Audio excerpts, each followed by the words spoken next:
আসসালামু আলাইকুম। আমি নিউ ব্ল্যাক মিউজিক গুরু আপনাদের মাঝে আবারও হাজির হলাম নতুন এক আধ্যাত্মিক আয়াত নিয়ে।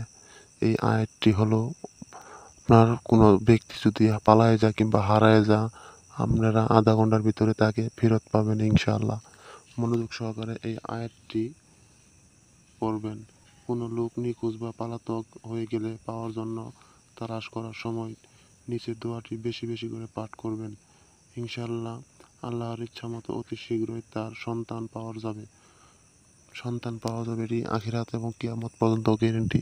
এটি আমাদের মুখের গপ্প না, এটি আসলে আদিকালের মিশরি জাদুর কিতাবের বই থেকে তোলা। ইনশাআল্লাহ 100% শিওর কাজ হবে। এবং ভিডিওটি যদি ভালো লাগে, আমার ইমোর স্ক্রিনের উপরে নাম্বার দেওয়া আছে, এই নাম্বারে যোগাযোগ করতে পারেন। আসসালামু আলাইকুম।